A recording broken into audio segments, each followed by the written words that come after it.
রাসূল সাল্লাল্লাহু আলাইহি ওয়াসাল্লাম এই শাহাদাত আঙ্গুলি দিয়ে এই চাঁদটাকে দ্বিখণ্ডিত করে দিলেন। বলেন না সুবহানাল্লাহ। কিয়ামতের যে আলামতগুলো রাসূল সাল্লাল্লাহু আলাইহি ওয়াসাল্লাম বর্ণনা করেছেন, পূর্বের নবীরা বর্ণনা করেছেন, তার মধ্যে একটা হলো যে শেষ নবীর দ্বারা এই আসমানের চাঁদকে দ্বিখণ্ডিত করা হয়েছে। আপনি আপনার নিকট যারা আছে তাদেরকে দিনের দাওয়াত প্রদান করুন। এই 3 বছর তার সাথে সাক্ষাৎ ছিল, রাসূল সাল্লাল্লাহু আলাইহি ওয়াসাল্লাম তাদেরকে দিনের দাওয়াত দিয়েছেন, তারা তার অনুসারী হয়েছে, গোপনে গোপনে দিনের প্রচার প্রসার করেছে। আরবের অদূরে মক্কা, আরবে দারুল নদের পাশে দারুল আরকামে বসে বসে গোপনে রাসূল সাল্লাল্লাহু আলাইহি ওয়াসাল্লাম দিনের দাওয়াত দিলেন।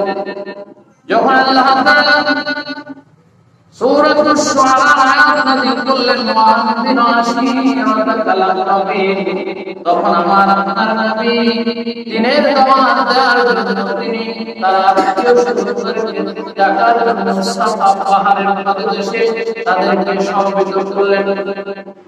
কুরাইশরা যারা মুসলমান হয় নাই, বিশেষ করে আবু জেহেল, আবু লাহাব, উতবা, শাইবা, মুগীরা সহ যে নেতৃত্ব দানকারী ওই সমাজের নেতা যারা ছিল, এরা রাসূলের বিরুদ্ধে এত পরিমাণ অত্যাচারী সাহাবায়ে কেরাম তাদের এই অত্যাচারে বিভিন্ন সময় বিভিন্ন জায়গায় হিজরত করা শুরু করলেন।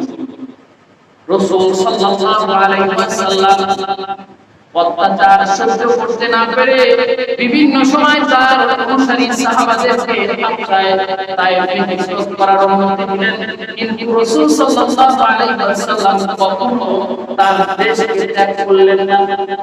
রাসূলের উপরে কোনো নির্যাতন হয় না, রাসূলকে হত্যা করার জন্য, রাসূলকে বিভিন্ন ভাবে শাস্তি দেওয়ার জন্য আবু জেহেল, আবু লাহাব, উতবা, শাইবা সব সময় চেষ্টা করেছেন।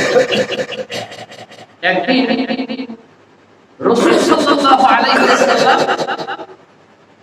কি কষ্ট দেওয়ার জন্য, তাকে মেরে ফেলার জন্য আবু জেহেল তার অনুসারীরা ছিল তাদেরকে নিয়ে একটা রাসূল সাল্লাল্লাহু আলাইহি ওয়াসাল্লামের আবু জেহেলের বাড়ির কাছে ছিল।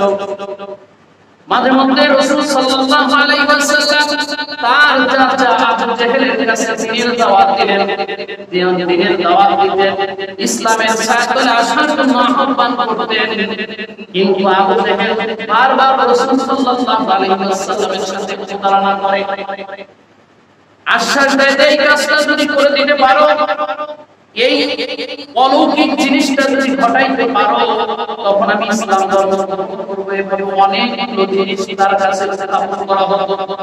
যেমন একদিন রাসূল সাল্লাল্লাহু আলাইহি ওয়াসাল্লামের কাছে বলে, হে আমার ভাতিজা, তুমি এই চৌধুরী বেড়াতে যে ওই আকাশে চাঁদ হয়েছে, যে বড় চাঁদ দেখা যায় আকাশে, এই চাঁদটা যদি তুমি জমিনে নিয়ে আসতে পারো, জমিনে তোমার হাতের উপরে রাখতে পারো, তাহলে আমি আবু জেহেল তোমার ধর্ম গ্রহণ করব। বলেন সুবহানাল্লাহ। রাসূল সাল্লাল্লাহু আলাইহি ওয়াসাল্লাম কে এই প্রস্তাব যখন দেয়া হলো, আবু জেহেলের বিশ্বাস, ভাতিজা যতই জানতার হোক, যতই বেলকিবাস দেখাটা কেন, তার পক্ষে আসমানের চাঁদ, এই পূর্ণিমার চাঁদটা এই জমিনে আনা সম্ভব। কি আনা সম্ভব না? জমিনে আনা সম্ভব না। আপনাদের কি বিশ্বাস হয় আমার নবীর ইশারায় এই চাঁদ জমিনে আসতে পারে? ঠিক তাই হয়েছিল। রাসূল সাল্লাল্লাহু আলাইহি ওয়াসাল্লামকে যখন আবু জেহেল প্রস্তাব দিল, ভাতিজা তুমি যদি এই আসমানের চাঁদ তুমি হাতে এনে দেখাইতে পারো, তাহলে আমি ইসলাম ধর্ম গ্রহণ করব। রাসূল সাল্লাল্লাহু আলাইহি ওয়াসাল্লাম আল্লাহর কাছে ফরিয়াদ করলেন, আল্লাহ রাব্বুল আলামিন ফরিয়াদ কবুল করে নিয়ে বললেন, আপনি চাঁদকে ইশারা করেন। রাসূল সাল্লাল্লাহু আলাইহি ওয়াসাল্লাম এই শাহাদাত আঙ্গুলি ইশারা করে ওই চাঁদকে বললেন, হে চাঁদ, যে তোমাকে সৃষ্টি করেছে তার হুকুমে আমার হাতে সৃষ্টি করা দাও। সঙ্গে সঙ্গে ওই আসমানের চাঁদ রাসূল সাল্লাল্লাহু আলাইহি ওয়াসাল্লামের বাম হাতে হলো। বাম হাতে পতিত হলো, আসলো আর রাসূল সাল্লাল্লাহু আলাইহি ওয়াসাল্লাম এই শাহাদাত আঙ্গুলি দিয়ে এই জাতটাকে দ্বিখণ্ডিত করে দিলেন। বলেন সুবহানাল্লাহ। কিয়ামতের যে আলামতগুলো রাসূল সাল্লাল্লাহু আলাইহি ওয়াসাল্লাম বর্ণনা করেছেন, পূর্বের নবীরা বর্ণনা করেছেন, যার মধ্যে একটা হলো যে শেষ নবীর দ্বারা এই আসমানের চাঁদকে দ্বিখণ্ডিত করা হবে। বলেন সুবহানাল্লাহ। এটা যখন ঘটে গেল তখন অন্যান্য যারা ছিল তারা ইসলাম ধর্ম গ্রহণ করলেও ওই বিখ্যাত কাফের আবু জেহেল ইসলাম ধর্ম গ্রহণ করে না। কারণ আল্লাহ তাআলা বলেছেন, মাইয়াহদিয়াল্লাহু ফালা মুদিল্লা লাহু ওয়া মাইয়ুদ্লিলহু ফালা হাদিয়া লাহু। আল্লাহ তাআলা বলেন, হে রাসূল, হিদায়াত আমার হাতে, আমি যাকে খুশি হিদায়াত দান করি, যাকে খুশি ভ্রান্ত পথে পরিচালিত করি। আল্লাহ হিদায়াত কার হাতে? আমার নবীর হাতে কিন্তু হিদায়াত ছিল না। হিদায়াত এতটুকু রাসূল সাল্লাল্লাহু আলাইহি ওয়াসাল্লামের কাজ ছিল। আল্লাহ তাআলা বলেছেন, সাওয়াউন আলাইকুম আনযারতুকুম আম লাম তুনযিরকুম লা ইউমিনুন। হে রাসূল, আপনার দায়িত্ব হলো আপনি তাদেরকে দ্বীনের দাওয়াত দিবেন, তাদেরকে দ্বীন প্রদর্শন করবেন। জোর করে ইসলামে দাখিল করা আপনার কাজ না, রাসূলের কাজ ছিল না। যার জন্য নিজের চাচা, যিনি 25 থেকে 26-27 বছর পর্যন্ত 8 বছর থেকে তাকে লালিত পালিত করেছেন, দেখাশোনা করেছেন, তার সুখে দুঃখে সর্ব অবস্থায় তাকে সমস্ত প্রকার ঝামেলা থেকে, সমস্ত প্রকার নির্যাতন থেকে প্রোটেকশন দিয়েছেন, সেই চাচাও কিন্তু ইসলাম ধর্ম গ্রহণ করেন নাই। তার নাম কি? আবু তালিব। আবু তালিব দাদা মারা যাওয়ার পরে যিনি দায়িত্ব গ্রহণ করেছিলেন, আবু তালিব। আবু তালিব তার বিশ্বাস ছিল এই মুহাম্মদ সাধারণ মুহাম্মদ, এই মুহাম্মদ সাধারণ কোনো পুরুষ না, এই মুহাম্মদ সাধারণ কোনো ছেলে নয়, ইনি অবশ্যই অবশ্যই আল্লাহর পক্ষ থেকে একজন পুরুষ। কিন্তু মুখে স্বীকার করেন নাই, কারণ হিদায়াতটা আল্লাহর কার হাতে? আল্লাহর হাতে। আবু জেহেল ভাবে করে অসংখ্য বার রাসূল সাল্লাল্লাহু আলাইহি ওয়াসাল্লামকে বিভিন্ন সময় প্রস্তাব দিয়েছে।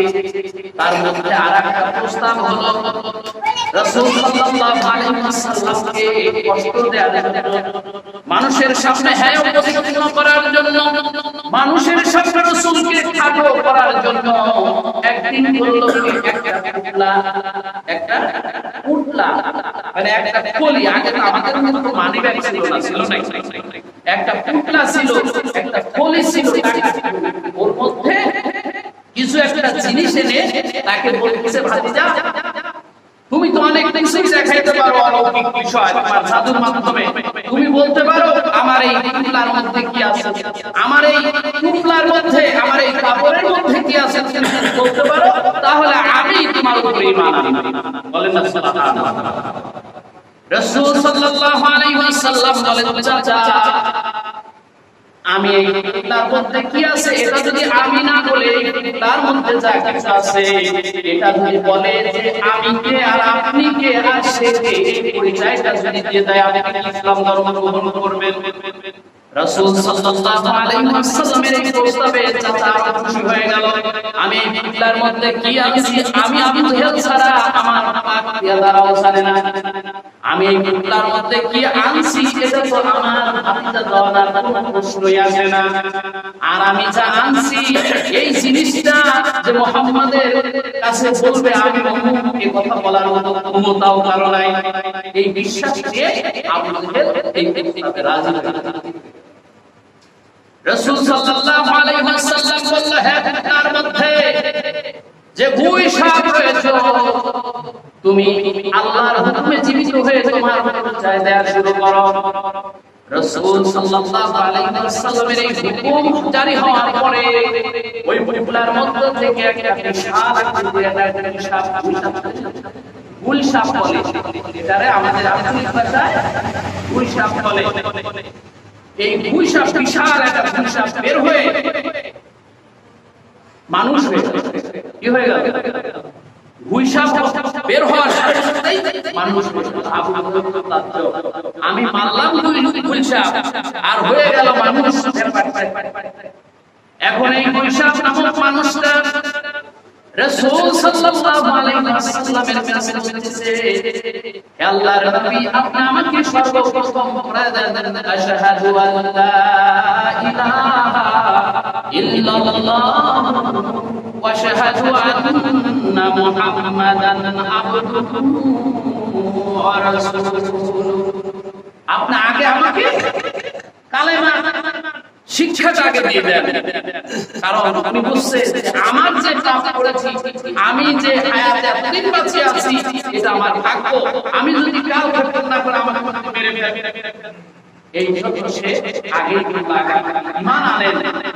আবু জাহল যে কি হচ্ছে, রাসূল সাল্লাল্লাহু আলাইহি ওয়াসাল্লাম বলে, এই যে আমার চাচা যে তোমাকে হত্যা করে আমার কাছে নিয়ে এসেছে, তুমি তোমার বিস্তারিত পরিচয়টা আমার কাছে জানাও। তখন ওই হিসাব নামক কাফির পাদ্রী দাঁড়িয়ে বলতেছে, হে আবু জাহেল, তুমি শোনো, আমি একজন মানুষ ছিলাম, মুসা আলাইহিস সালামের যুগের একজন পাদ্রী। মুসা আলাইহিস সালামের যুগের পাদ্রী ছিলাম। যখন তাওরাত আমি খুলে দেখলাম যে এখানে শুধু আমাদের নবীর পরিবর্তে শেষ জামানায় একজন নবী আসবে, নাম হলো মুহাম্মদ। এই মুহাম্মাদের নাম হলো দ্বারা তাওরাতে অনেক যত নাম মুসা আলাইহিস সালামের আছে, তার চেয়ে অনেক বেশি সংবাদ সহকারে, অনেক বেশি মেসেজ দিয়ে এই মুহাম্মাদের নাম উল্লেখ করা। আমার মনে তখন হিংসার উদ্রেক হলো যে আমার নবীর তাওরাতের মধ্যে কিভাবে একজন নবীর নাম আসে, কোন একটা আসে নেই, তার প্রশংসা এটা হলো না।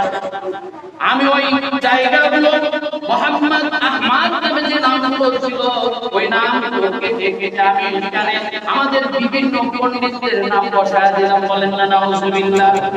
ওই জায়গাগুলো তাদের ইচ্ছা মতো নাম বসায়। সকালে ওঠার পরে দেখে যে নামগুলো আবার বসায়, নামগুলো যা তাই মুছে গেছে। যেভাবে 3 দিন হওয়ার পর ঠিক একই কাজ করলো। কাজ করার পরে একদিন ওই 3 দিনের মাথায় আল্লাহ তাআলা তার উপরে গজব দিয়ে দিলেন। তাকে আল্লাহ তাআলা হিসাব বানায় দিলেন। যখন সে হিসাব হয়ে গেল, হিসাব হওয়ার পরে তার স্ত্রী যখন ওই পাদ্রীর ঘরে উকি মেরে দেখলো যে আমার স্বামী কোথায় অনেক হয়ে গেল, সে তো বের হয় না। হিসাব তখন বুঝতো না যে কি হয়ে গেছে। ওই যখন তার ওই ঘরের মধ্যে উঠে দিল, দেখতে দিল আমার স্বামী চলে গেছে, আর বিশাল আকারের একটা হিসাব ঘরের মধ্যে দেখা যাচ্ছে। তখন লোকজন ডেকে ওই হিসাব মারার জন্য যখন একত্রিত হলো, তখন ওই হিসাবের জবাব খুলে গেল। বলল, আমি কাফির পাদ্রী, আমি যে একটা অন্যায় করেছি, এই অন্যায়ের জন্য আল্লাহ তাআলা আমার উপরে গজব দান করেছেন। গজবে আমি এই হিসাব হয়ে গেছি। তোমরা যদি আমাকে বাঁচাইতে চাও, জামানার নবী হযরত মুসা আলাইহিস সালামের কাছে নিয়ে যাও। তাকে মুসা আলাইহিস সালামের কাছে নেওয়া হলো। মুসা আলাইহিস সালামের কাছে বলল, তাওরাতের মধ্যে শেষ জামানার পয়গম্বরের যে সংবাদ দেওয়া হয়েছিল, সেগুলো আমার পছন্দ হচ্ছিল না, ভাই আমি সেগুলো কেটে কেটে আপনার নাম, আপনার অনুসারীদের নাম লিখেছি। এই জন্য আল্লাহ তাআলা আপনার গজব দিয়েছেন। আপনি আল্লাহর কাছে দোয়া করেন। মুসা আলাইহিস সালামের একটা বৈশিষ্ট্য ছিল, তিনি আল্লাহর সাথে কথা বলতেন। মুসা আলাইহিস সালাম আল্লাহর সাথে কথা বললেন। আল্লাহ বললেন যে সে যে অন্যায় করেছে, এই অন্যায় ক্ষমা তুমি কেন আমি করব না, এটা আমি করব না। শেষ জামানার পয়গম্বর মুহাম্মদ সাল্লাল্লাহু আলাইহি ওয়াসাল্লাম আসবে, সে যদি ক্ষমা করে তাহলে তুমি ক্ষমা পাবা। তাকে যখন এই মেসেজ দেওয়া হলো, জানিয়ে দেওয়া হলো, তখন তাকে আয়াতে বাড়িয়ে আল্লাহ বাড়িয়ে দিলেন। এক সময় দেখা গেল সে জঙ্গলের পাহাড়গুলোতে অবস্থান করে যখন শুনছে যে শেষ জামানার আবির্ভাব হয়েছে মক্কায়, তখন সে ওই পাহাড় থেকে নেমে খুব রাত্রে ভোরবেলা ওই আবু জাহেলের বাড়ির সামনে গিয়ে রাসূলের বাড়ির সামনে আসে।